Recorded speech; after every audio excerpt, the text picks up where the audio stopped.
Welcome back, Sunrisers. So as you can see, it's tech time, and the use of devices for work, learning, socializing, and gaming is a part of everyday life for adults and children alike. Most people don't realize, though, the real dangers of privacy invasion and scams, which can lead to compromising your WhatsApp messages, the contacts stored in your phone, your personal and business files, your bank account information, and even access to your online shopping sites such as Amazon and other apps where money is at stake. Now, founder of CyberBright, Sharp Dalton-Brown is here to tell us more on how we can protect ourselves. Welcome. Hi, Emma. Good morning. Good morning to both of you. Sunrise. I love your colors. Yes, right? Even the nails. Even the nails.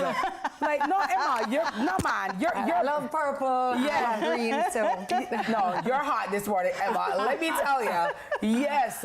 But I mean, a very, very critical topic, Emma. CyberBright. Talk to me about your company and what exactly it is that you do. it is. Well, cyber safety has been something I've been interested in since 2020. When COVID hit, I was talking to a friend of mine who I'd known in Jamaica, and when she moved back to Ireland, she set up this company called Cyber Safe Ireland, which then changed to Cyber Safe Kids. And in 10 years, they have reached 100,000 children, teachers, and parents across Ireland. So in 2020, she gave cyber safety classes to my sons and myself. And then I asked her afterwards, would you train me to be a trainer? So she did. Well, not she, but somebody in the company. And they have all sorts of people working for the company. You can look it up online. And so they trained me so that I could then bring cyber safety to kids. And so the first year in COVID, in 2021, actually, I reached about 1,400 children, students, parents and teachers online in rural communities in St. Mary, Hanover and Westmoreland. And then with my kids online and going back to school and all the rest of it and other projects I was doing, I kind of like put that on the side. And then as exponentially danger started rising, I recreated CyberBright and did new slides and everything, and I have little sort of like themes that go on in the storyline. And I approached Campion College, who is my son's school, and last year, May, I reached about 700 students in 21 class groups. And this year, February and March, I reached another 550 students at Campion who had not had it yet in about 19 class groups. Nice. Emma, you'll give us details, I'm sure, but when you say you reach them, is it that you host workshops? You have I do. I go in and I host workshops into a class, which is about 34 children. I will do adults and teachers as well if they want. Right now, the interest has mainly been about children, and I do interactive workshops. So tell me what a workshop looks like. So if somebody wanted to experience one of your workshops, what exactly does that entail? So it entails getting a group of people together, and we need about an hour and 10 minutes to go through all the workshops. We go through what cyber safety is, we go through the key points. There's a storyline, I have little characters according to your age. So I have these twin characters that, you know, if it's older kids, I say that they're 16 years old. If it's younger kids, and they're 13 years old. And I go through all the different problems that children will face. The issue arises, though, is that I need parents and teachers on board. And the problem is adults. So when we grew up, we were taught to cross the road. We were taught how to deal with fire. Yes, don't go with strangers. Right, we might have been like, we know water is dangerous, you need to learn to swim.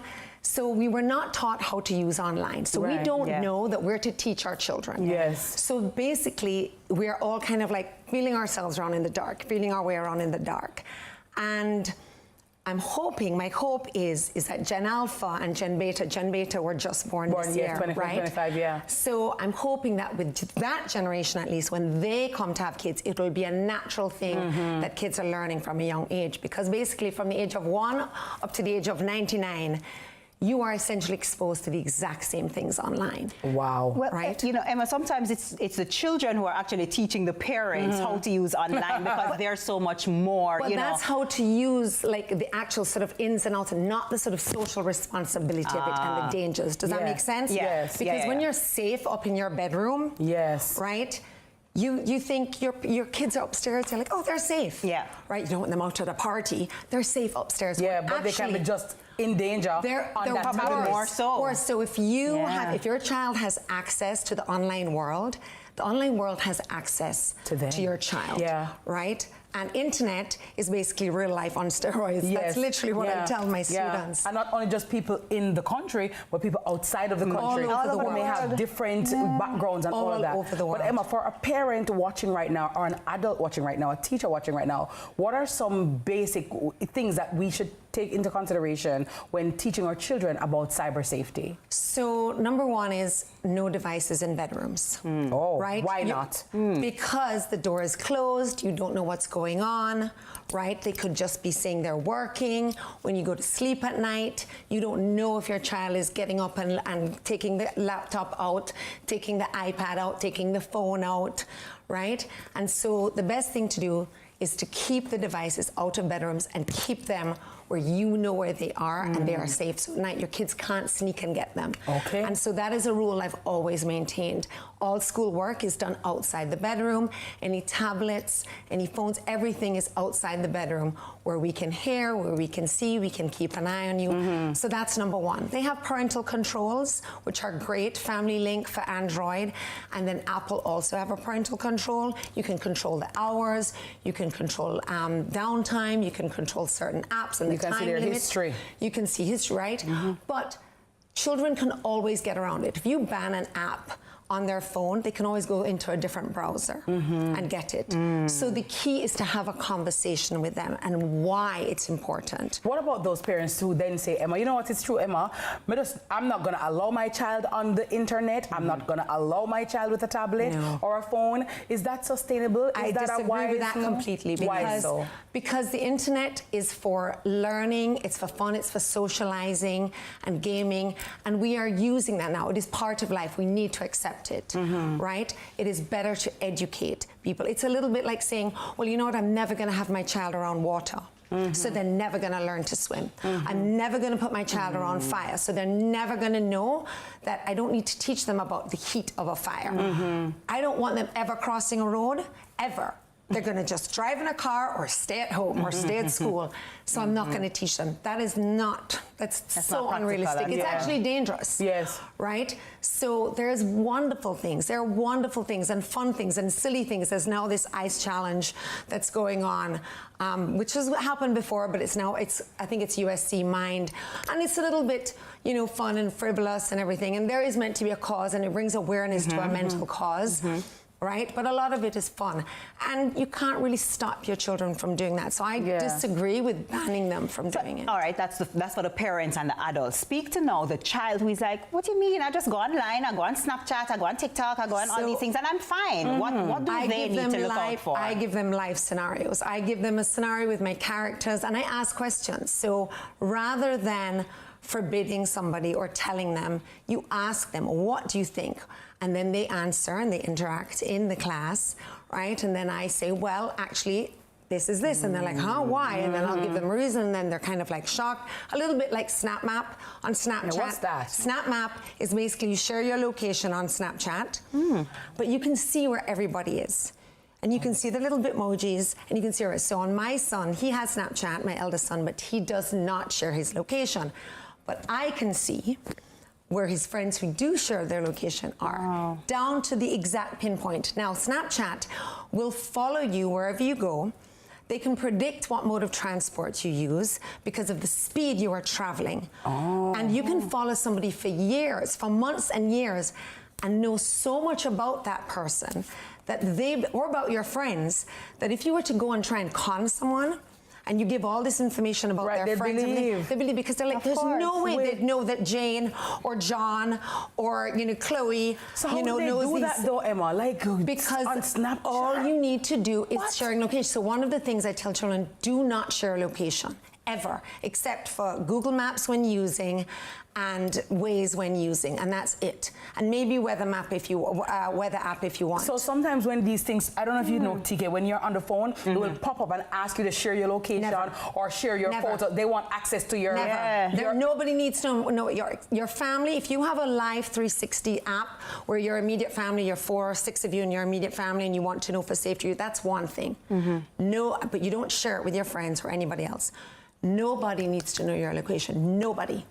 So go into your phone right now, go into the settings, turn off all location sharing, yeah? Oh, wow. Oh, wow. Oh, wow. So, Emma, when do you have your next workshop so that we all can sign Anytime, up? anytime.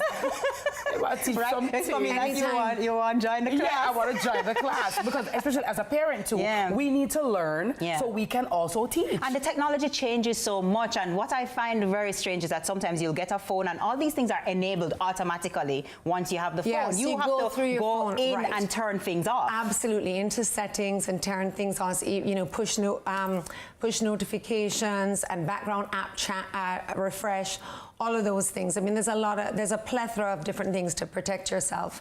But I mean, basically anybody can do, you know, call me and arrange workshops with me. I can do it for adults, I can do it for companies, parents, for schools.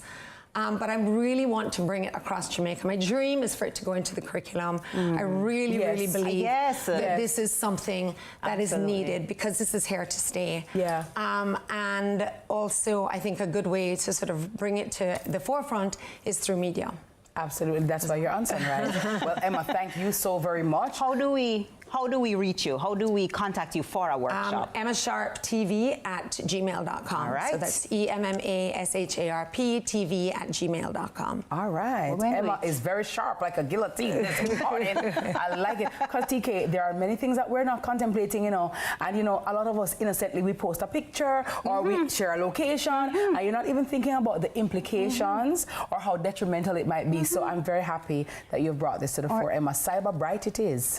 Or even posting in real time. Yes. Always post when you've left already. And sharing information. When children share even their sports or their hobbies, people piece together those information. They connect with you. So they might say, oh, I'm an Arsenal fan too. Yes. I'm 13 years old as well. And really, it's a predator who's much older, Yes. Wow. right? Sometimes people are posing as young women, to approach boys as well and get them to like them. There's a lot of things going on. Sextortion is a big thing. Sextortion is a big thing that's happening where people are posing, criminal organizations or people in criminal organizations are posing as young girls and then approaching boys, teenage boys online, pretending they're attracted to them, get them to send a photo, right? Because the boys are flattered and then use it to bribe them monetarily. And actually there have been incidents of suicide and reported. I actually just published my blog yesterday on Serve You Right, and which is the name of, it's on WordPress and it's called Serve You Right, as in WRITE. And it's a blog about all of this, and it's about incidences of sextortion and incidences of grooming. There was a guy called Alexander, what was his name? Oh my gosh, Muck something, it's coming to me. And he was just convicted and put into prison. He had 70 people, 70 young girls he had groomed online. 185 counts, I think it was. They got him under for 20 years in prison at least. And upon investigation, they realized actually about 3,500 young girls across the globe had been affected by that means this man. we need you, Emma. We need you. Manipulated and pretending that they're young girls their age. So they connect on that age, not sure about their sexuality, maybe experimentation. So they'll send a photograph. Manipulation doesn't happen necessarily overnight. Yeah. It's a process. And so in your right mind, you think, I would never do that. But the thing is, millions of children are manipulated daily. Because they're young and impressionable. But Emma, we got to get you back. So we need you. Parents, a word to the wise is sufficient. Our guest has been Emma Sharp Dalton-Brown, founder of CyberBright. Now let's press pause for a minute and take a break. We'll be right back with more Sunrise.